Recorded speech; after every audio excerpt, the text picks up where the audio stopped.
नमस्कार शिक्षक मित्रांनो, कसे आहात सर्वजण? आय होप तुम्ही सर्वजण केंद्र प्रमुखच्या तयारीसाठी स्मार्टली स्टडी करत असणार. आपली आता 2 दिवसावरती परीक्षा आहे. ओके, तत्पूर्वी हा व्हिडिओ फार महत्त्वाचा आहे. हा व्हिडिओ सर्वांनी शेवटपर्यंत बघायचा आहे आणि 10 तासात आपण 50+ गुण कसे मिळवू शकतो या सर्व गोष्टी तुम्हाला मी या व्हिडिओ मार्फत क्लिअर करणार आहे. ओके, तर आपण मित्रांनो काही लेक्चर्स, रिव्हिजन लेक्चर असेल, काही सेशन्स आपण मागे कंडक्ट केलेले आहेत आपल्या युट्यूब चॅनलवरती. तर काही शिक्षक मित्रांना ते फार आवडले.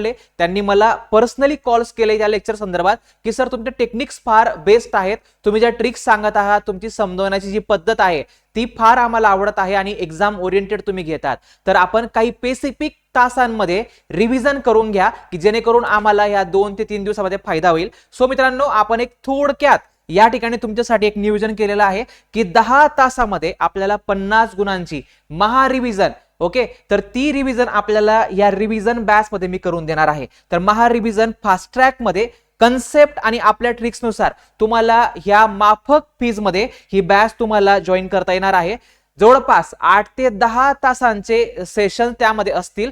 काही इतर पण टॉपिक्स मी तुम्हाला त्यामध्ये इन करून देणार आहे, इन्क्लूड करून देणार आहे, त्याचाही तुम्हाला बेनिफिट होईल. मात्र पटकन तुम्ही धावत्या स्वरूपात या लेक्चरचा फायदा घ्या आणि नक्कीच तुमचे मार्क्स तुम्ही वाढवू शकतात आणि 50+ गुण या सेशन मार्फतच घेऊ शकतात. ओके, सो नक्की तुम्ही याला जॉईन करा. आपण काही प्रश्न या आजच्या या लेक्चरमध्ये कव्हर करणारच आहोत. आता या 2 दिवसामध्ये कुठल्या टॉपिक्सला आपण बघणार आहोत किंवा IBPS एक्झाम घेणार आहे तर कुठल्या टॉपिक्सला आपण प्रायोरिटी दिली पाहिजे त्या संदर्भात आपण या ठिकाणी थोडक्यात चर्चा करूया. मित्रांनो, बुद्धिमत्तामध्ये, रिझनिंग मध्ये तुम्हाला या फक्त 7 ते 9 टॉपिक्स वरती स्पेसिफिक भर द्यायचा आहे आणि क्रमाने जायचं आहे. ओके, याच सिक्वेन्सने त्या ठिकाणी रिव्हिजन करण्याचा प्रयत्न करायचा आहे आणि आपण रिव्हिजन लेक्चर मध्ये देखील याच सिक्वेन्सने त्या ठिकाणी रिव्हिजन आता आज आणि उद्यामध्ये करून घेणार आहोत. सो लक्षात घ्या, इनइक्वालिटी हा घटक करायचा आहे, सिरोलिझम, तर्कवानुमान, दिशा, नातेसंबंध, coding decoding, alpha numeric series, ranking and order आणि सिटिंग आणि पझल. मित्रांनो, तर याला आपण शेवटी का घेतोय? कारण की हे टाइम घेणार आहेत. ओके, सो पेपर अटेम्प्ट करतानाही तुम्हाला ही प्रश्न शेवटी अटेम्प्ट करण्याचा ट्राय करायचा आहे. ही जी सोपी आहे, जी सर्व आपल्याला मार्क्स आधी आपण कन्फर्म करू शकतो त्यांना आधी पटकन सॉल्व्ह करायचं आहे आणि जर तुम्हाला वेळ शिल्लक राहतोय त्यानंतर तुम्ही सर्वजण या प्रश्नांना त्या ठिकाणी डील करण्याचा प्रयत्न करू शकतात. नंतर मॅथ्स कडे आपण जाऊया. मॅथ्स मध्ये काही स्पेसिफिक टॉपिक्स तुम्हाला मी सांगत आहे, तेवढेच फक्त रिवाइज आपण करणार आहोत या बॅच मध्ये. ओके, ते कोणकोणते की सिम्प्लिफिकेशन आणि अप्रॉक्सिमेशन. लक्षात घ्या, यामध्ये आपल्याला काही गणितीय क्रियांचा अभ्यास महत्वाचा आहे, तो सर्व तुम्हाला मी रिवाइज करून देणार आहे. त्यानंतर बघा, नंबर सिरीज, अंकमालिका, वर्ग समीकरणे आहे, गुणोत्तर प्रमाण फार महत्वाचा टॉपिक आहे, शेकडेवारी आहे, सरासरी आहे, आलेख किंवा ग्राफ वरील प्रश्न, DI म्हणतो आपण त्याला. ओके, हे 7 टॉपिक स्पेसिफिक करायचे मॅथ्स मध्ये, जे मी तुम्हाला ब्ल्यू मध्ये हायलाइट केलेले आहेत. त्यानंतर मित्रांनो, आपल्याला हे रेड टॉपिक्स आपल्याला त्या ठिकाणी रिवाइज करण्याचा प्रयत्न करायचा आहे जर आपल्याकडे वेळ शिल्लक असला तर. सो ही लिस्ट आउट आहे, हे टॉपिक्स करून जा, नक्कीच तुम्हाला चांगल्यापैकी मार्क्स मिळतील आणि हे टॉपिक्स तुम्हाला नक्कीच पेपरला बघायला मिळणार आहेत. ओके, तर आपण आजच्या या लेक्चरला सुरुवात करूया. आज आपण जे मॅरेथॉन कंडक्ट करणार आहोत ते संध्याकाळी 5 ते 7 आणि 8 ते 10 अशा 4 तासांमध्ये तुमची मी आज रिव्हिजन करणार आहे. बाकीचे लेक्चर्स आपण उद्याला त्या बॅच मध्ये लाईव्ह प्लस रेकॉर्डेड स्वरूपात आपण कंडक्ट करणार आहोत. ठीक आहे, काहींना लाईव्ह नाही करता आले तर त्यांना ते रेकॉर्डेड ही बघता येतील. तुमच्या वेळेनुसार तुम्ही संध्याकाळी बघा, रात्री बघा, मॉर्निंगला बघा, तुम्ही त्या पद्धतीने त्याला पटकन बघण्याचा स्पीड पण वाढवून बघता येणार आहे. सो नक्कीच याचा फायदा घ्या. सर्व आपण रिझनिंगचे टॉपिक्स आज आणि उद्याच्या सेशन मध्ये मॅथ्स रिझनिंग त्या ठिकाणी कव्हर करण्याचा प्रयत्न करणार आहोत. सो आज आपण आता ह्या प्रश्नांना सॉल्व्ह करूया. आजचं हे लेक्चर जे आहे हे थोडक्यात असेल, म्हणजे आपण या लेक्चरमध्ये 10 तास जे म्हटलेलं आहोत ते आपण बघणार नाही आहोत.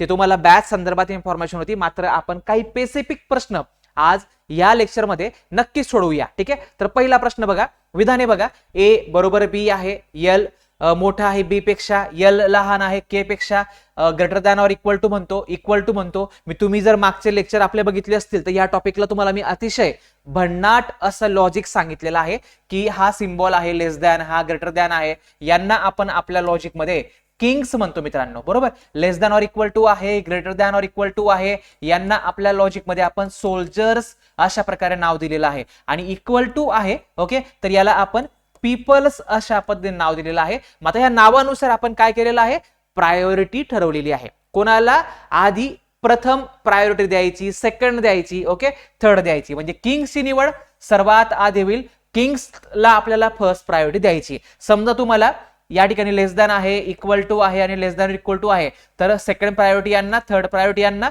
तर सोल्जर आणि हा पीपल आहे आणि हा किंग आहे. सो किंगला आपण सिलेक्ट करणार. ओके, आय होप तुम्हाला या गोष्टी क्लिअर असतील. तुम्ही मागचे लेक्चर आपले बघितलेले असतील, त्यावरून तुम्हाला बरीचशी आयडिया या टॉपिकसाठी मिळालेली असेल.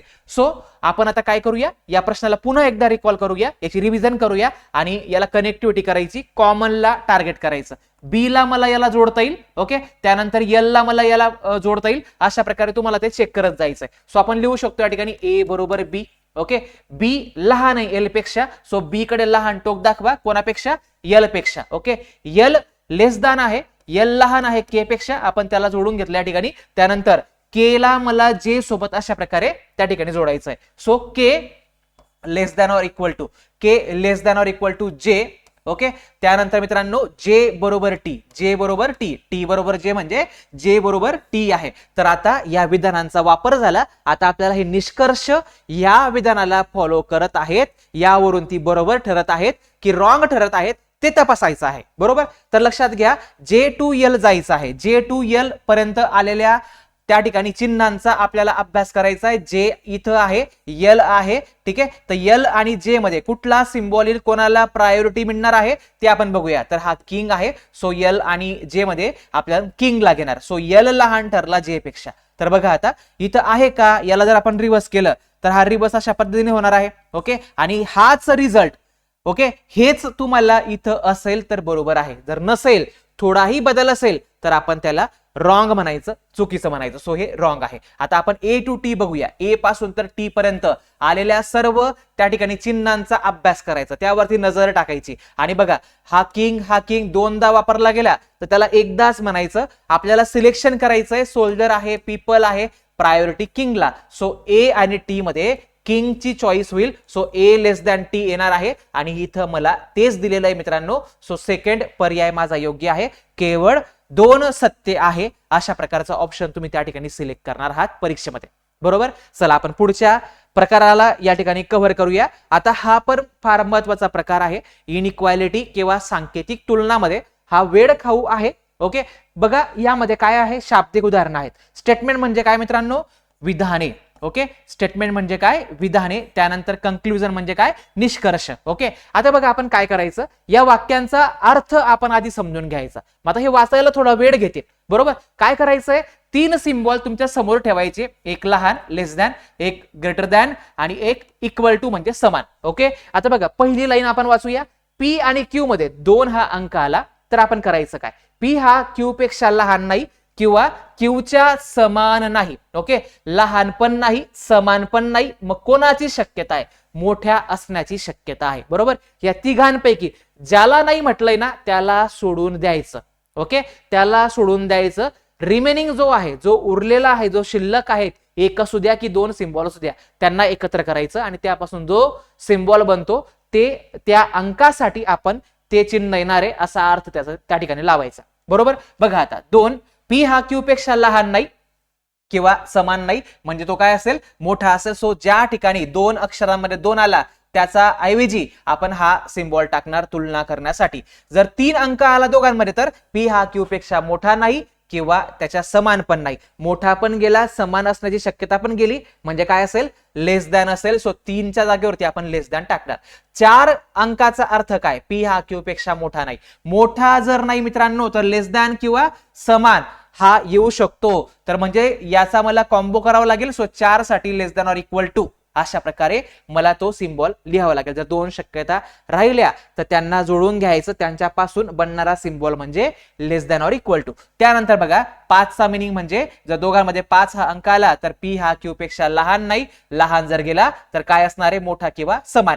So greater or equal. Okay, 6चा अर्थ काय, पी हा क्यू पेक्षा मोठाही नाही, लहानही नाही. मोठा पण गेला, लहान पण गेला, तर मित्रांनो समान असण्याची शक्यता राहिली. सो जिथं पण 6 असेल तिथं आपण हा तुलना करण्याचा सिम्बॉल आपण त्या ठिकाणी टाकणार. ओके, तर ही पद्धत आहे या वाक्यांना वाचून त्याचा अर्थ ठरवून घ्यायचा. 5 सिम्बॉल्स पैकी 5 अर्थ आपल्याला मिळतात आणि आता त्या अंकानुसार त्यांची जागा आता या चिन्हांनी आपण रिप्लेस करायची आणि पुन्हा कॉमनला जोडून स्टेटमेंट्स एकत्र करायचं आणि मग ह्या निष्कर्षांना तपासायचं की ते बरोबर आहेत की चुकीचे आहेत. ओके, फार महत्वाचा पॅटर्न आहे. या पॅटर्नवर तुम्हाला 3 ते 4 प्रश्न पण असू शकतात. ओके, सो बघा आता आपण काय करू शकतो, रिप्लेसमेंट करूया. 2 जिथं आहे तिथं आपण ग्रेटरला टाकणार. इथं ग्रेटर दॅन, ओके, इथं पण ग्रेटर दॅन, बरोबर. त्यानंतर आपण पुढे जाऊया. 5चा मिनिंग बघूया. 5चा meaning greater than or equal to, greater than or equal to, greater than or equal to. Okay, 6चा मिनिंग बघा इक्वल टू, 6चा मिनिंग इक्वल टू.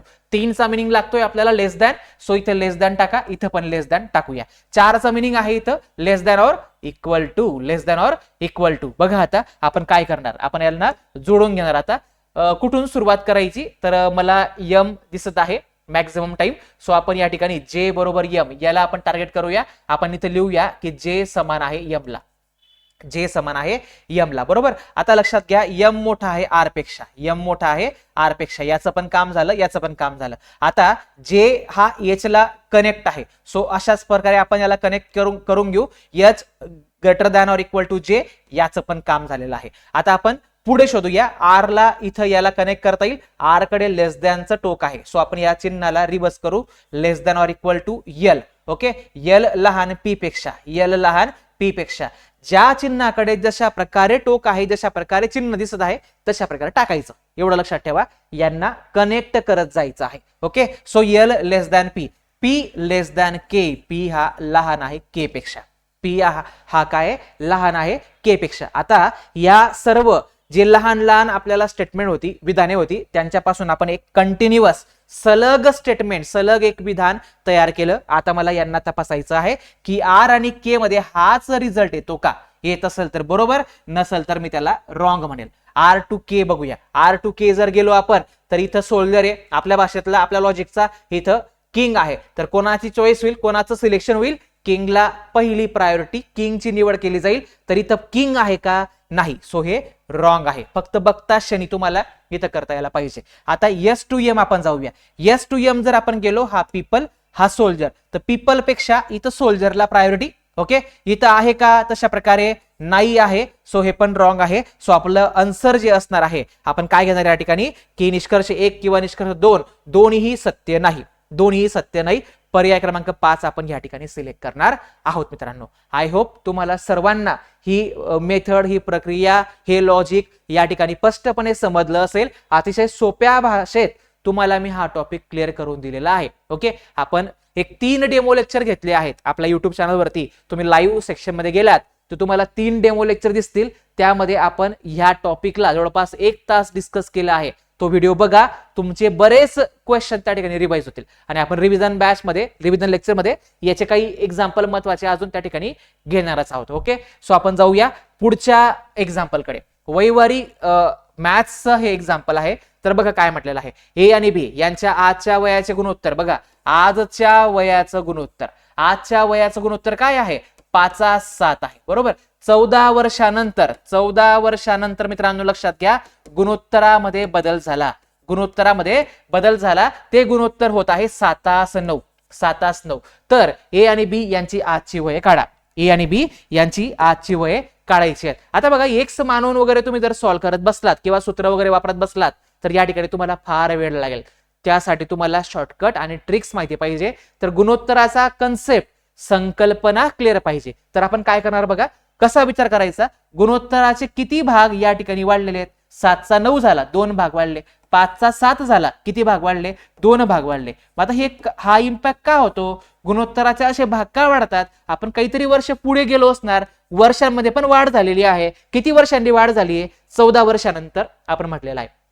हा आजचा रेशो 14 वर्षानंतरचा हा रेशो झाला, तर 2 भाग वाढले म्हणजे 14 वर्ष वाढले, असा विचार करायचा. 2 भाग म्हणजे 14 वर्ष, 2 भाग म्हणजे गुणोत्तराचे 14 भाग म्हणजे वर्षामध्ये 14. ठीक आहे, सो 1 भाग कितीचा, 1 भाग कितीचा, 2 रुपयाला 14 चॉकलेट मिळतील तर 1 रुपयाला 7 मिळतील, म्हणजे एका भागाची किंमत 7 वर्ष आलेली आहे, एका भागाची किंमत 7 वर्ष आलेली आहे. तर आपल्याला आजचं वय विचारलंय, याचे पहिल्याचे 5 भाग, 7 भाग, एका भागाची किंमत 7 आहे, असे 5 भाग, 7 गुणिले 5 करा 35 होऊन जाईल, 7 गुणिले 7 करा 49 होऊन जाईल. तर आपलं उत्तर 35 आणि 49, option number c. Option number c. ठीक आहे, तुम्ही वाचताच क्षणी काय करायचंय, 5 चा 7 झाला 2 वाढले, 7 चा 9 झाला 2 वाढले, किती वर्ष पुढे गेलो 14. 2 म्हणजे 14 तर 1 म्हणजे 7, 1 म्हणजे 7, 7 ने दोघं गुणोत्तराला मल्टिप्लाय करा, तुम्हाला योग्य ते उत्तर मिळेल. क्लिअर? ओके, तर अशा पद्धतीने आपण या प्रश्नाला या ठिकाणी सॉल्व्ह करू शकतो. आशा करतो सर्वांना हे समजलं असेल. आपण अशाच प्रकारे अजून एक प्रश्नाला या ठिकाणी डील करूया. बघा, लक्षात घ्या, सविता आणि कविता यांच्या आजच्या वयाचे गुणोत्तर 3:4 आहे. 5 वर्षानंतर त्यांच्या वयाचे गुणोत्तर 4:5 होईल. लक्षात घ्या, आधी 3:4 होतं. ओके, त्यानंतर किती झालं मित्रांनो, 4:5 झालं, 4:5 झालं. ओके, किती वर्षानंतर, 5 वर्षानंतर. 5 वर्ष पुढे गेलो तर किती भाग वाढले, 1 भाग वाढला. म्हणजे आपल्याला लागतो एकच भाग. एका भागाचं किंमत मिळाली, 5 वर्ष आहे, तर 5 याला 5 ने मल्टिप्लाय करायचं, 5 त्रिक 15 आणि 5 चौक 20. किंवा असा पर्याय बघायचा की ज्याचं गुणोत्तर हे 3:4 मध्ये असेल, ज्याचं गुणोत्तर हे 3:4 मध्ये असेल, ज्या वयाला आपण सोपं रूप दिलं. ओके, सोपं रूप दिल्यानंतरचं जे गुणोत्तर असणार आहे ते 3:4 मध्ये पाहिजे. याला सोपं रूप द्या, 5 ने भाग जाईल, 5 5 25, 5 चौक 20, 5:4 मध्ये चालणार नाही. ओके, याला सोपं रूप द्या, 5 चौक 20, ओके, 5 5 25, 4:5 मध्ये हा चालणार नाही, आपल्याला 3:4 पाहिजे. इथं बघा, 5 त्रिक 15, 5 चौक 20, 3:4 मध्ये हाच पर्याय आहे, हा आपण 3:4 मध्ये येणार नाहीये. तर अशा प्रकारे तुम्ही जाऊ शकता. मागच्या एक्झाम्पल मध्ये पण तेच तुम्ही करू शकला असतात. 5:7 मध्ये गुणोत्तर बघायचं, परंतु आता 5:7 बघा, 7 5 35 आणि 7 7 49, 5:7 आहे, 5 10 50. ओके, किंवा 10 आणि याला भाग दिला आपण, तर या ठिकाणी दोघांना 5:7 आहे. मग 2 गुणोत्तर मिळाली की नाही 5:7 मध्ये. तर आपण काय करू शकतो, पुढची माहिती तपासायची. 14 याच्यात वाढवायचे. ओके, 35 मध्ये 14 टाका, 49 होऊन जाईल. इथं आपण 14 ऍड केले, 63 होऊन जाईल. याचं गुणोत्तर घेतल्यानंतर तुम्हाला हेच गुणोत्तर जर आलं तर हाच पर्याय योग्य. ओके, आणि इथं पण आपण 14 वर्षानंतर गेलो तर नक्कीच हे गुणोत्तर येणार नाही. ओके, याला सोपं रूप द्या, 7 7 49, 7 9 63, 7 9 बरोबर माहिती टॅली झाली, म्हणजे आपलं उत्तर पर्याय क्रमांक सी हे बरोबर आपण काढलेलं होतं. राईट. चला, तर आपण अशा पद्धतीने पुढच्या प्रश्नाकडे जाऊया. ओके, बघा, आता काही पझल्स, काही सेटिंग अरेंजमेंट तुम्हाला विचारली जाणार आहेत. ओके, मग आता यामध्ये काय करायचं आहे, एक काही स्पष्टता तुम्हाला मी यामध्ये क्लिअर करू इच्छितो की तुम्हाला काय करायचं की जे कन्फर्म वाक्य आहेत ना, म्हणजे जी कन्फर्म, जी शुअर माहिती असते, जी शुअर शॉर्ट माहिती असते, ती आपण आधी पकडायची. ओके, कन्फर्म माहितीला आधी टार्गेट करायचं आणि त्यानुसार मांडणी करायची. ओके, त्यानंतर मित्रांनो, जी पॉसिबल माहिती आहे, शक्यता आहेत, अशा गोष्टी आपण कनेक्ट करत जायच्या. आणि यामध्ये 2 किंवा 3 शक्यता आपल्याला डायग्राम मध्ये काढाव्या लागू शकतात. ओके, मग त्यानुसार आकृती आपण तयार करण्याचा प्रयत्न करायचा असतो. याला फार वेळ लागतो, या गोष्टी समजून घ्यायला याचा फार सराव करावा लागतो. ओके, सो ज्यांनी आतापर्यंत ह्या गोष्टी केल्याच नसतील त्यांनी ह्या प्रश्नांना तुर्तास स्किप करायचं आहे. जे जे सोपे सोपे टॉपिक आहेत, जी मी तुम्हाला लिस्ट आउट दिली आहेत, ती आधी कंप्लीट करा. त्यानंतर या प्रश्नांकडे जाण्याचा प्रयत्न करायचा आणि एक्झाम मध्ये प्रश्न सोडवताना पण तेच करा. ओके, जे तुम्हाला आधी तुम्ही सराव केला आहे, जे तुमच्या डोळ्याखालून आतापर्यंत गेलेल्या आहेत गोष्टी, त्यांनाच त्या ठिकाणी आधी मार्क करा, त्याच प्रश्नांना आधी सोडवून घ्या. त्यानंतर मग उरलेले कठीण प्रश्न आपल्याला सोडवण्याचा प्रयत्न करायचा. स्ट्रॅटेजी फार महत्वाची असणार आहेत. ओके, तर त्यावरती पण आपण बॅच मध्ये बऱ्याच गोष्टी डिस्कस करणार, तर नक्कीच तुम्हाला त्या गोष्टी मी सांगेल. आपण माहिती बघूया. इमारत आहे, 4 मजली इमारत आहे, म्हणजे फ्लॅट्स आणि मजले याच्यावरती प्रश्न येतात. सो तशाच प्रकारचा हा प्रश्न आहे. ओके, 2 फ्लॅट आहेत, पी आणि क्यू, ABCD EFG आणि H असे 8 जण राहतात. ओके, आता फ्लॅट पी हा फ्लॅट क्यूच्या पश्चिमेला आहे. लक्षात घ्या, फ्लॅट पी जो आहे ना, हा फ्लॅट क्यूच्या पश्चिमेला आहे, म्हणजे पी पश्चिमेला इकडे येणार आहे, तर हा पूर्वेला असेल. ओके, तर आपण पुढे जाऊया. आता मजला 1 वरील फ्लॅट पी हा मजला 2 वरील फ्लॅट पीच्या नेमका खाली आहे. ओके, मजला 1 वरील फ्लॅट पी. ओके, तर 1 हा त्या ठिकाणी खाली असेल, 2 वरील फ्लॅटच्या नेमका खाली आहे, आणि मजला 1 वरील फ्लॅट क्यू मजला 2 वरील फ्लॅट क्यूच्या नेमका खाली आहे. ओके, तर लक्षात घ्या, आपल्याला अशा प्रकारे जायचं की या ठिकाणी किती मजले आहेत, यांनी सांगितलेलं आहे 2 फ्लॅट आहेत, 2 फ्लॅट आहेत आणि 4 मजले आहेत. ओके, तर आपण या ठिकाणी दाखवूया 1 2 3 आणि 4. ठीक आहे, तर अशा पद्धतीने आपल्याला हे 4 आपण या ठिकाणी मजले दाखवले. फ्लॅट आपल्याला पी आणि क्यू दाखवायचे. मे बी आपल्याला शक्यता घ्यावी लागू शकते या ठिकाणी. सो आपण 2 शक्यता या ठिकाणी घेण्याचा प्रयत्न करूया. आता बघा, माहिती वाचत जायची व्यवस्थित. पुढील मजल्यांसाठीचा आपल्याला माहिती दिलेली. ई हा दुसऱ्या मजल्यावर असतो. ई हा व्यक्ती जो आहे हा दुसऱ्या मजल्यावर असतो. सो आपण ईला या ठिकाणी घेऊ शकतो की तो पी मध्ये असू शकणार आहे, एक शक्यता. आणि एक शक्यता आहे की तो क्यू मध्ये असू शकणार आहे.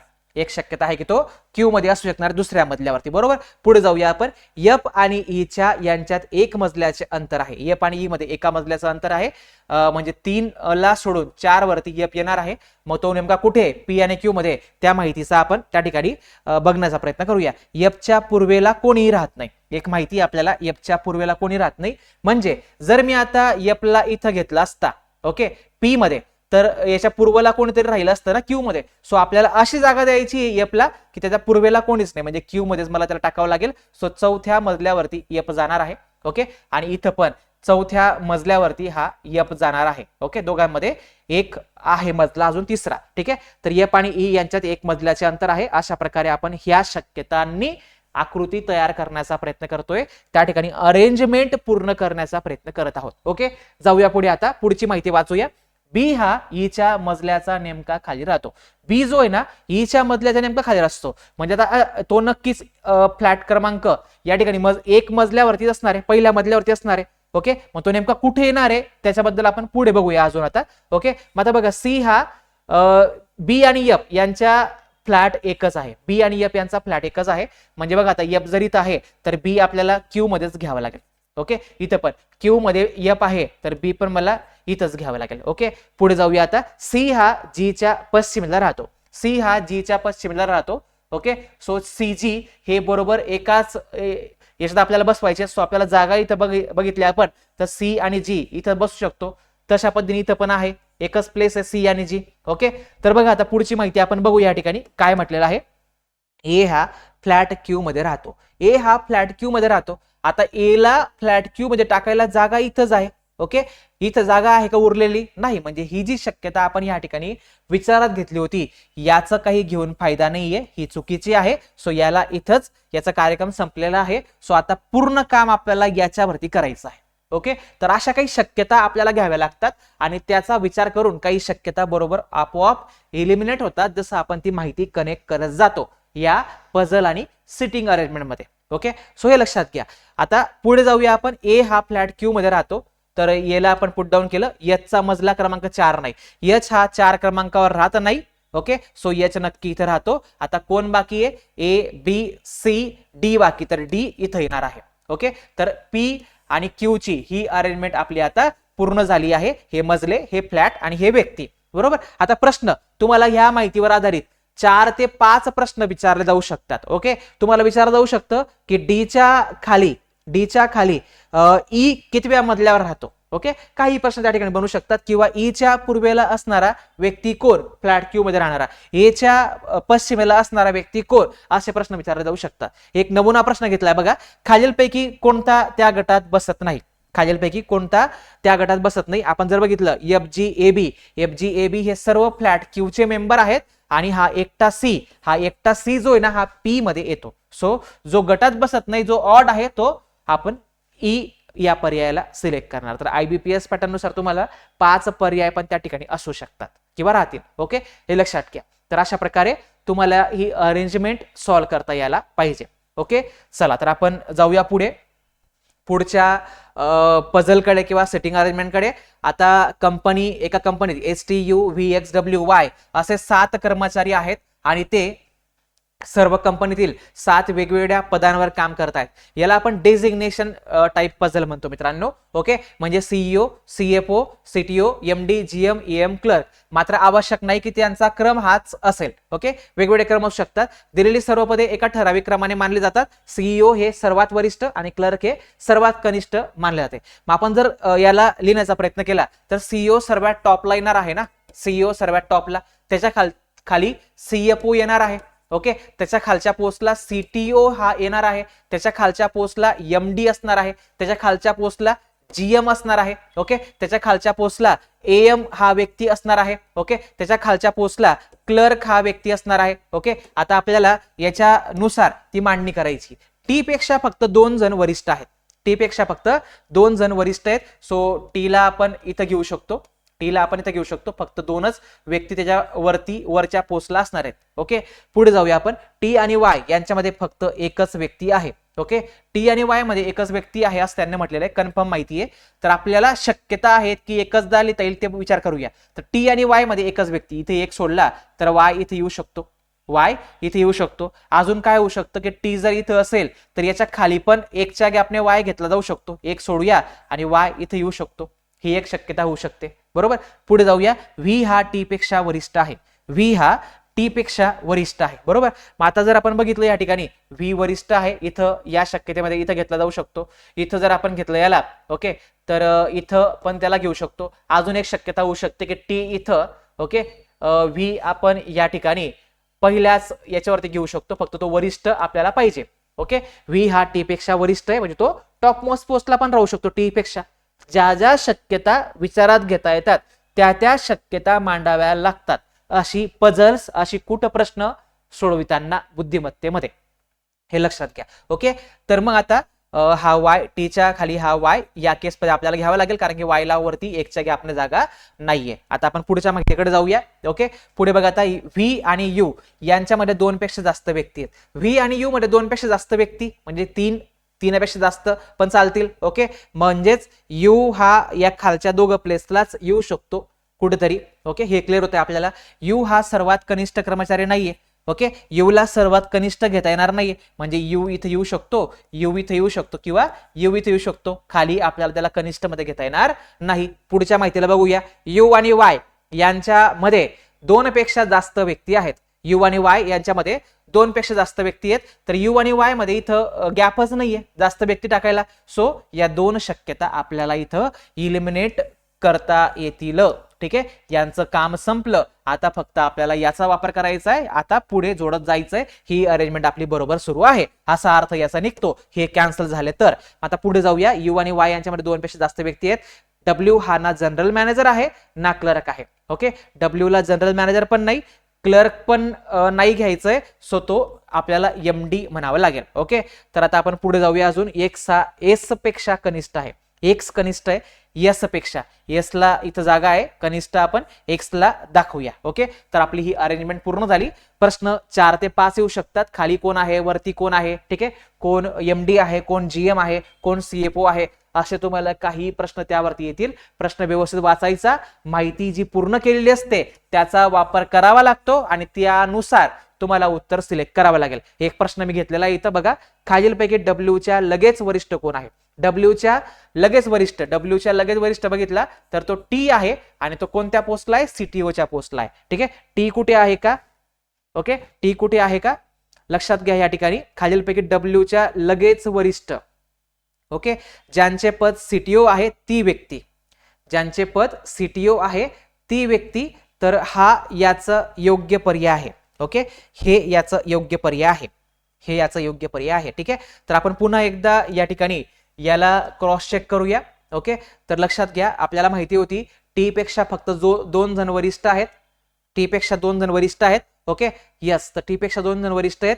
त्यानंतर MD चं हे जे होतं एक आपण डब्ल्यू हा ना जनरल मॅनेजर आहे ना क्लर्क आहे, तर आपण त्याला इथं पण घेणार नाहीत आणि इथं पण घेणार नाहीत, तर तो MD असेल. आपल्याला विचारलंय डब्ल्यूच्या लगेच वरिष्ठ कोण आहे, तर डब्ल्यूच्या वरिष्ठ लगेच टी आहे. मे बी इथं काहीतरी वेगळं अक्षर असायला पाहिजे. ओके, इथं काहीतरी वेगळं अक्षर असायला पाहिजे. तर आपलं उत्तर या ठिकाणी पर्याय क्रमांक C आहे, ज्याचे पद CTO आहे ती व्यक्ती. ओके, ती व्यक्ती म्हणजेच टी आहे. ओके, सो हा पर्याय जास्त सुटेबल आहे. ठीक आहे, इथं नक्कीच टायपिंग एरर असायला पाहिजे. ओके, तर अशा पद्धतीने आपल्याला ही पझल्स आणि सेटिंग अरेंजमेंटची प्रश्न सोडवावी लागतात. आय होप तुम्हाला या 2 प्रश्नांवरनं याचा पॅटर्न समजला असेल. ओके, याचा एक अंदाज आलेला असेल. तर आपण आता पुढचा प्रश्न बघूया. आता हा प्रश्न अल्फा न्यूमेरिक सिरीज असं या टॉपिकचं नाव आहे, की ज्यामध्ये अल्फाबेट्स पण असतात, ओके, सिम्बॉल्स पण असतात, नंबर्स पण असतात. व्यवस्थित या सिरीजला बघायचं. ओके, आपला पेपर सोडवताना आपला जो राईट हँड असतो तो या सिरीज सिरीजचा राईट हँड असतो, उजवी बाजू असते. आपला जो लेफ्ट असतो तोच या सिरीजची लेफ्ट बाजू असते, बरोबर. तर आता आपण या ठिकाणी जर बघितलं, वरील मांडणीच्या उजव्या टोकापासून 12व्या घटकाच्या डावीकडे तिसरा खालीलपैकी कोणता घटक आहे, बरोबर. आता थोडं कन्फ्युजिंग होतं आपल्याला, स्टेप बाय स्टेप जायचं. वरील मांडणीच्या उजव्या टोकापासून, कुठल्या टोकापासून, उजव्या टोकापासून 12व्या घटकाच्या, मग आता 12वा घटक बघूया इथं. फर्स्ट, दुसरा, तिसरा, चौथा, पाचवा, 6वा, 7, 8, 9, 10, 11 आणि 12. 12वा घटक हा मिळाला आपल्याला. ओके, 12व्या घटकाच्या डावीकडे तिसरा खालीलपैकी कोणता घटक आहे. ओके, 1, 2, 3. ओके, तर हा घटक आहे. तर आपलं जे आन्सर आहे डावीकडे तिसरा, तर त्याच्या डावीकडे म्हणजे इकडे जायचं होतं, तर आपलं आन्सर ऑप्शन बी घ्यावं लागेल. पुढचा प्रश्न बघा, खालील 5 पैकी 4 विशिष्ट प्रकारे सारखेच असतात आणि त्यामुळे एक गट तयार होतो. खालीलपैकी कोणता त्या गटाचा नाही. खालीलपैकी कोणता त्या गटाचा नाही. मित्रांनो, जर आपण या ठिकाणी बघितलं K19 मध्ये बघायचं, K19. ओके, लक्षात घ्या, K19 मध्ये या ठिकाणी 3 चा गॅप येतोय. पुढे जाऊया, n@9. n कुठे आहे, इथं आहे. n@ आणि 9 इथं 2 चा गॅप आहे. ओके, 2 चा गॅप आहे, 2 चा गॅप आहे, त्यात 3 चा गॅप आला होता. पुढे बघितलं WZO, W आणि ZO मध्ये 2 चा गॅप आहे, म्हणजे हा पण सेम आहे, हा पण सेम आहे. C%L, C% आणि L मध्ये 2 चा गॅप आहे, हा पण सेम लॉजिक आहे. 4 and 5, 4 and मध्ये 2 सोडून आहे, and आणि 5 मध्ये पण 2 सोडून 5 येतोय. सो हे पण सेम आहे, म्हणजे आपला ऑड मॅन आउट गटात न बसणारा पर्याय क्रमांक A हा योग्य पर्याय असेल. ओके, समजलं सर्वांना. तर अशा पद्धतीने आपण ह्या प्रश्नाला सोडवायला पाहिजे. ओके, पुढचा प्रश्न बघा मित्रांनो, या ठिकाणी रांगेतील क्रमांक, रांगेतील स्थान ओळखणे याच्यावरती हा प्रश्न आहे. उंचीच्या चढत्या क्रमाने मांडलेल्या 20 विद्यार्थ्यांमध्ये रीता 3ऱ्या क्रमांकावर आहे. ओके, आता चढत्या क्रमाने मांडणी झालेली आहे. ओके, चढत्या क्रमाने मांडणी झाली आहे, म्हणजेच 1, 2, 3, 4 अशा पद्धतीने असेल. आणि मग रीता जी आहे ही 3ऱ्या क्रमांकावर आहे. ही रीता जी आहे ना, ही 3rd नंबरला आहे. आणि एकूण टोटल यामध्ये किती आहेत, 20 विद्यार्थी आहेत, ही माहिती आपल्याला दिलेली आहे. गटात 5 नवीन सदस्य सामील झाले, नवीन मेंबर त्या ठिकाणी आले. ओके, मग आता खाली नवीन 5 मेंबर समजा वाढले, नवीन 5 मेंबर समजा वाढले या ठिकाणी. ते सर्व रीतापेक्षा उंच आहेत, म्हणजे खालीच ते येतील. ओके, जर विद्यार्थ्यांना आता त्यांच्या उंचीच्या उतरत्या क्रमाने मांडले. ओके, आता जर उतरत्या क्रमाने मांडायचं म्हणजे आपली मांडणी रिवर्स होईल. ओके, तर रीताचे स्थान काय असेल, रीताचे स्थान काय असेल. आता आपल्याला एवढं लक्षात येत आहे की ही 3rd आहे, म्हणजे हिच्या पुढे 1 आणि हा 2 अशा 2 व्यक्ती आहेत. आपण जर उलट प्रक्रियेने गेलो तर नक्कीच तिचं स्थान हे 23वे ठरेल. ओके, 23वे ठरेल. ओके, सो आपला जे उत्तर असेल या ठिकाणी पर्याय क्रमांक बी आपण घेणार आहोत. आशा करतो सर्वांना समजलेलं असेल. ठीक आहे, चला. तर वर्ग समीकरण हा IBPS चा फेवरेट पॅटर्न आहे. याच्यावरती तुम्हाला 4 ते 5 प्रश्न येऊ शकतात. ओके, आपल्या कोर्समध्ये याचे 2 ते 3 व्हिडिओ आहेत. संपूर्ण व्यवस्थित बघा, तुमचा एकही मार्क जाणार नाही म्हणजे नाही. ओके, तर बघा आता आपण याला कशा प्रकारे सोडवायचं. ओके, लक्षात घ्या, याला ब्रेकडाऊन करायचं. 12 पंचे 60 होतात मित्रांनो, 12 पंचे 60 होतात. यांचा गुणाकार करायचा. ओके, 12 पंचे 60, तर गुणाकार 60 आला पाहिजे आणि बेरीज 19 आली पाहिजे. अशा 2 संख्या प्रेडिक्ट करायच्या. ओके, तर बघा त्या संख्या कोणत्या मिळतील, 15 चौक 60, 15 आणि 4, 15 आणि 4. मग आता इथं जर अंक असेल 1 सोबत, त्याला भागीला घ्यायचं म्हणजे घ्यायचं.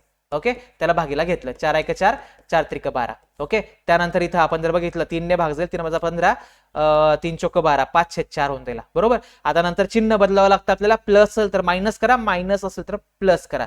इथं प्लस आहे, सो 5/4 हे मायनस होऊन जाईल. -5/4 याला भाग द्या तुम्ही, तुम्हाला -1.25 मिळेल. चिन्ह बदलवत आहे मी. ठीक आहे, त्यानंतर याचं उत्तर हे -1/3 म्हणजे -1 ला भाग दिल्यानंतर 0.33 होईल. तर हे x ची रूट झाली, x ची वर्ग मुळे झाली या ठिकाणी. ठीक आहे, सो y च्या स्वरूपात बघा 15 चौक 60 आहे, गुणाकार 17 याला पाहिजे. अशा 2 संख्या निवडायच्या की गुणाकार 60 याला पाहिजे आणि बेरीज 17 याला पाहिजे. ओके, 15 12 पंचे 60. ठीक आहे, 1 12 आणि 1 5. सो 12 ला या 4 ने भाग द्यायचा. इथं कोएफिशियंट असेल तर भाग द्यायचा, नसेल तर द्यायची गरज नाही, ऍज इट इज ठेवायचे. ओके, 5/4. ओके, 4 ने भाग देऊया. याला सोपरूप दिलं तर हा 1.25 बनेल. ओके, याला सोपरूप दिलं 4 3 12 हा 3 बनेल. चिन्ह बदलवायची, हा मायनस आणि हा पण मायनस बनेल. तुलना करताना x इकडे y इकडे. x चा जो पहिला रूट आहे तो जो 2 वेळा लिहायचा, तो 2 वेळा लिहायचा. ओके, दुसरा हा कंटिन्युअसली 2 वेळा लिहायचा, दुसरा हा 2 वेळा लिहायचा. y चे रूट्स कंटिन्यू लिहून टाकायचे. ओके, वायचे रूट हे कंटिन्यू लिहून टाकायचे आणि मग यामध्ये तुलना करायची. जेवढा ऋण संख्यांमध्ये लहान नंबर असतो तेवढा तो मोठा असतो. ओके, इथं हे इक्वल आहेत, इथं हे इक्वल आहेत दोघी. ओके, इथं हाच मोठा लहान, इथं पण हाच मोठा. सो इथं मला दोघांचा कॉम्बो जर केला तर ग्रेटर दॅन कॉमन आहे, इक्वल टू त्याला लागेल. So x greater than or equal to Y.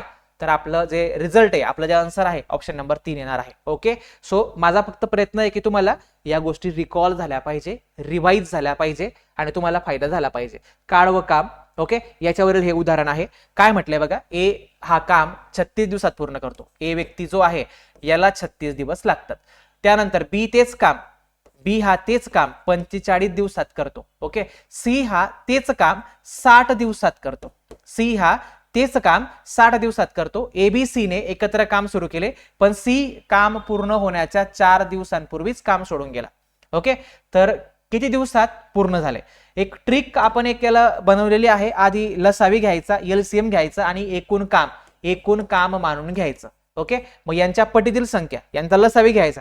मोठ्या संख्येच्या पटीत आपल्याला लवकर लसावी मिळतो. 60 दुनी 120, 120 ला याने भाग जाणार नाही. अजून 60 टाका, 120 मध्ये 180, तर 180 ला तिघांनी भाग जाईल. तर 180 युनिट एवढं काम यांना दिलेलं होतं. तर 60 दिवसात हा करतो. 60 ने भाग द्या, एका दिवसाचं काम ठरवायचं तिघांचं. ओके, 60 ने भाग द्या, 6 त्रिक 18, 3 युनिट पर डे ही सी ची कॅपॅसिटी आहे काम करण्याची. 45 ने भाग देऊया, 45 चे 4 पट, 4 युनिट पर डे आहे.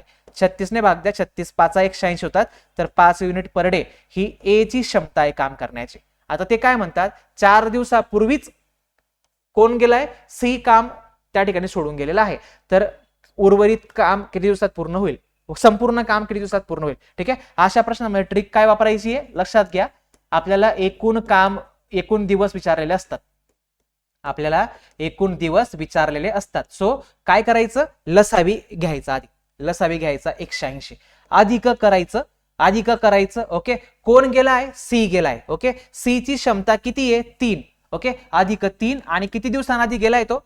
4 दिवसापूर्वी गेलाय. तर यांचा गुणाकार करायचा भागीला या सर्वांची क्षमता ऍड करून टाकायची. 5 आणि 4 9, 9 आणि 3 12. तर याला मी 12 ने भाग देईल. ओके, सो हे 3 चौक 12 इथं ऍड केले तर 192 भागीला 12 होते. ओके, सो याला जर आपण सोडवलं तर 12 1 12 उरले 7.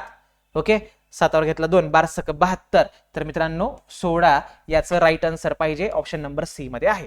तर हे फार पटकन आपण करू शकतो. जर तुम्हाला पूर्ण टॉपिक तुम्ही आपल्या बॅच मध्ये केलेला असेल ऑलरेडी तर निश्चित तुम्हाला ह्या गोष्टी समजतील. आणि ही फार शॉर्ट ट्रिक आहे, फार महत्वाची ट्रिक आहे. ओके, नाहीतर मग एक्स वगैरे मानून एक्झाम्पल ला सोडवण्यासाठी फॉर्म्युलाने आपल्याला फार वेळ लागतो ह्या प्रश्नासाठी. ओके, सो आपण अशा प्रकारे याला सोडवू शकतो. आता आलेख किंवा पाय चार्ट, ओके, अशा याच्यावरती प्रश्न विचारले जाऊ शकतात. तर बघा आता काय म्हटलेलं आहे, मेडिसिन आर्ट्स 12%, कॉमर्स 22%. काही जे पायचार्ट असतात ते टक्केवारीच्या स्वरूपात असतात, काही पायचार्ट जे असतात ते पर्सेंटेजच्या स्वरूपात असतात. आणि ही माहिती आपल्याला अभ्यास करायची आहे आणि याच्यावरून प्रश्नाचं उत्तर तुम्हाला द्यायचं आहे. ओके, तर बघा आता 35,000 एकूण स्टुडंट आहेत 2001 मध्ये. 40,000 2002 चे, म्हणजे हा जो डेटा आहे ना हा 2002 वर्षाकरता आहे, हा जो डेटा आहे ना हा 2001 वर्षाकरता आहे. ओके, मग आता मला काय म्हटलेलं आहे, 2001 आणि 2002 मध्ये अनुक्रमे फार्मसी मध्ये शिकणाऱ्या विद्यार्थ्यांच्या संख्येचे गुणोत्तर किती? ओके, फार्मसी मध्ये शिकणाऱ्या संख्येचे म्हणजे 6% इथं आहे, 9% इथं आहे. तर आपल्याला गुणोत्तर घ्यायचंय. मग आता 6% 35,000चे काढायचे, त्यानंतर 9% 40,000चे काढायचे. याच्यामध्ये तुमचा कॅल्क्युलेशनचा स्पीड फार जाणार आहे. बरोबर, सो आपण काय करायचं या ठिकाणी, आधी या संख्यांचा रेशो घेता येतो का, गुणोत्तर घेता येतं का ते तपासायचं. आणि जर घेता येत असेल तर घेऊन टाकायचं. ओके, हे 3 0 गेले, हे 3 0 गेले. ओके, 7 ने भाग जाईल का, 5 ने भाग जाईल. 5 7 35, 5 8 40. ओके, तर 7 आणि 8 आलेला आहे. तर आता 6% हे 7चे करायचे. ओके, म्हणजे याचा डायरेक्ट प्रोडक्ट करून टाकायचा. आता 2001 साठी घ्यायचंय तर 6 गुणिले 7 42 आणि तिकडे 9 गुणिले 8 72 यांचा रेशो घेऊन टाकायचा. 2001 2002, 2001 साठी हे आलं, 2002 साठी हे आलं. गुणोत्तर घेणे म्हणजे भागाकाराची क्रिया करणे. सो याला कशाने भाग जाणार आहे, 6 ने भाग जाणार आहे. 6 7 42, 6 1 6, 6 2 12, 7 12, 712. तर 7 12 याचं उत्तर आहे. तर फक्त माहितीचा वापर करावा लागतो. संकल्पना क्लिअर असतील तर ह्या गोष्टी तुम्हाला सोप्या जातात. ओके, हे सर्व तुम्हाला मी पायचार्ट, बारग्राफ हे सर्व तुम्हाला मी रिव्हिजन लेक्चरमध्ये सांगणारच आहे. अंकमालिका हा फार फेवरेट टॉपिक आहे, याच्यावरती पण तुम्हाला 4 ते 5 प्रश्न असू शकणार आहेत. ओके, सो लॉजिक काय आहे ना, हे फार महत्वाचं आहे. काही वेळेस लॉजिक फार पटकन मिळतं, काही वेळेस आपल्याला हा ट्रॅप असतो, लॉजिक मिळत नाही. सो 1 मिनिटाच्या आत लॉजिक मिळत असेल तर ट्राय करा, सॉल्व्ह करा. नसेल मिळालं तर सोडा सध्या, पुढच्या प्रश्नांना, सोप्या प्रश्नांना सोडवा. त्यानंतर पुन्हा वेळ भेटला तर पुन्हा या प्रश्नांकडे यायचं. स्ट्रॅटेजी क्लिअर ठेवायची, जे मी सोडवू शकतो ते आधी सोडवून टाकायचं. ओके, ज्याला नंतर आपल्याला ट्राय करायचंय ते नंतर सोडवायचे. ओके, तरच तुम्हाला स्कोर करता येईल. मग इथं लॉजिक काय, 20 झालाय ना, 7 दुने 14. ओके, प्लस 6, तर लॉजिक आहे +2 इंटू 2 + 6 इंटू 2 + 6. पुढे जाऊया, 20 दुने 40, 20 दुने 40 + 6 एक्झॅक्टली. ठीक आहे, इथं पण म्हणजे इंटू 2 झालंय +6 आहे, इथं पण तेच आहे. इंटू 2 डबल झालंय 98 90 90 180 आणि ते 16. ओके, 196 आणि परत 6, तर आपल्याला बरोबर 202 मिळतात. पुन्हा तेच लॉजिक वापरूया, इंटू 2 ओके आणि +6. याचे डबल करा, हे डबल केले 404 होतील. 6 आपण ऍड केले तर आपल्याला उत्तर याचं 410 मिळेल, जे की तुम्हाला ऑप्शन बी मध्ये आहे. ओके, जे की तुम्हाला ऑप्शन बी मध्ये आहे. ठीक आहे, तर आता पुढचा प्रश्न बघा, सरासरीचा प्रश्न आहे. यामध्ये आपण ॲलिगेशनची एक ट्रिक वापरू शकतो. ओके, तिचा वापर तुम्हाला शिकवतो. यामध्ये टीम मधील सर्व सहयोगींचा सरासरी पगार 16,000 आहे. ओके, 7 वरिष्ठ सहयोगींचा सरासरी पगार 24,000 आहे आणि उर्वरित सहयोगींचा सरासरी पगार हा 12,000 आहे. त्या टीम मधील एकूण किती सहयोगी काम करतात? ओके, त्या टीम मधील एकूण किती सहयोगी म्हणजे किती मेंबर त्या टीम मध्ये बघायचं आपल्याला. तर सर्वांचा जो ओव्हरऑल आहे ना, तो आधी मिडलला लिहून टाकायचा 16,000. बरोबर, त्यानंतर 7 वरिष्ठ यांचा सरासरी पगार 24,000 आहे. हा 24,000 किती लोकांचा आहे? 7 वरिष्ठ सहयोगींचा आहे. ओके, त्यानंतर उरलेल्यांचा 12,000 आहे, तो इकडे लिहायचा. उरलेल्यांचा 12,000 आहे. बरोबर, आता इथे हे असे ॲरो दाखवायला लागतात आपल्याला या ट्रिक मध्ये, या लॉजिक मध्ये. ठीक आहे, सो इथं ॲरो दाखवायचे, तर मोठ्यामधून लहान संख्या वजा करायची. 24 मधून 16,000 गेले 8,000 असतील. ओके, त्यानंतर 16 मधून 12,000 गेले, आपल्याला इथे 4,000 असतील. बरोबर, गुणोत्तर घ्यायचं. 4,000 1 4,000, 4,000 2 8,000. एकाच 2 गुणोत्तर आहे, तर एक संख्या माहिती आहे आपल्याला. एका भागाची किंमत 7 लोक, तर इकडे 2 भाग आहेत, तर इकडे याचे डबल 14. ओके, एकूण विचारलंय 7 आणि 14 यांची बेरीज करून टाका, 21 आपलं उत्तर आहे, जे की तुम्हाला पटकन पर्याय क्रमांक ए मध्ये मिळत आहे. पर्याय क्रमांक ए मध्ये मिळत आहे. ठीक आहे, सो अशा पद्धतीने ह्या लॉजिकने तुम्ही या प्रश्नांना सोडवू शकतात. गणिताच्या ह्या उदाहरणांना आपण सोपं करू शकतो. ठीक आहे, तर आशा करतो तुम्हाला आजचं हे रिव्हिजन लेक्चर समजलं असेल. माझा मोटिव्ह जो आहे, ठीक आहे, तो क्लिअर आहे की बरेचसे लेक्चर्स आपण रिव्हिजन आपण ऑलरेडी युट्यूबला घेतलेले आहेत आणि जे आपण मोफत घेतो त्याचंही काही प्रमाणात त्याचा काही इम्पॅक्ट होत नाही. ओके, किंवा त्याचं काही महत्त्व राहत नाही. आणि तुम्ही सर्वजण शिक्षक आहात, आपापली मेहनत आपापल्या याच्यानुसार आपल्याला त्याचं हे योगदानाबद्दल थोड्याफार प्रमाणात तरी फायदा झाला पाहिजे. आणि आपल्या ट्रिक्स, आपल्या लॉजिक जे आहेत ना, ते फार युनिक आहेत. काय होतं की मी सर्व काही चांगल्या मनाने देण्याचा प्रयत्न करतो युट्यूबवरती, परंतु तेच बाकी लोक कॉपी पेस्ट करतात. ओके, आणि मग त्या ठिकाणी आपला थोड्या प्रमाणात लॉस होतो. सो आपण ते सर्व गोष्टी तुम्हाला, बऱ्याच गोष्टी आपण या महारिव्हिजन बॅचवर तुम्हाला मिळून जातील. कमी स्पॅम आहे, 2च दिवस आहेत, तुम्ही हे बघू शकतात. म्हणून मी ही फीस फार नॉमिनल ठेवलेली आहे. तुम्ही नक्की याचा फायदा घ्या. 199 लाच हे मिळेल आणि तुम्हाला हे व्हिडिओ पुन्हा त्या ठिकाणी काही महिने, 1-2 महिने तुम्हाला मी ते ठेवेल वापरण्यासाठी, बघण्यासाठी, तुम्हाला जेणेकरून तुमचं नॉलेजमध्ये भर पडेल. तुम्ही स्कॉलरशिप, MTS NTSच्या विद्यार्थ्यांना त्या ठिकाणी आपलं लॉजिक वापरून निदान शिकवू तरी शकतात या टेक्निक्सचा वापर करून. ओके, तर नक्कीच तुम्हाला ह्या लेक्चरचा फायदा झाला असेल आशा करतो. आणि आपण जे बॅचमध्ये आज उद्याला आपण ते करणार आहोत महारिव्हिजन सेशन, त्याचा नक्की फायदा होईल. सो धन्यवाद, थांबूया. आणि तुम्हाला एक्झामसाठी फार फार शुभेच्छा. आपल्याला जिंकायचंय, केंद्र प्रमुख बनायचंय. फार फार शुभेच्छा. Best of luck to all of you. धन्यवाद.